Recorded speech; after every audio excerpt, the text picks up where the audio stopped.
Lupit nyo dito pa kayo tumagay. Nasa labas kayo, di ba? Bawal lang tumambay. Di ba meron ng curfew? Tumingin kayo sa oras. Pumasok na kayo kung di nyo gusto na maposas. Oy, teka, sino ba kayo? Titingin kami sa oras wala kaming relo. San ba kami titingin? Huwag nga kayong bastos. Nagiinuman kami dito di pa kami tapos. Oh, so di nyo kami kilala. Kaya pala wala kahit anong gawing sita. Di nyo kami nakikita, malabo bang mga mata? Baka luminaw yan pag pinahuli ko kayong dalawa.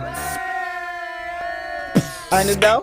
Wala kaming pake. Bakit nakapolo ka? Wala namang simbang gabi. Huwag kang makialam. At baka ka masuntok. Baka gusto mong makatulog kahit di inaantok. Sino bang takot? Huwag nyo nga kaming angasan. Di kami madadala sa estilo nyong tigas-tigasan. Ang sarap nyo sampalin. Ang sarap nyo ring itulak. Ganyan daw talaga pag merong alcohol sa utak. Baka gusto mong ngampasin kita ng bote. Kayo yung gumagala, kayo dapat hinuhuli.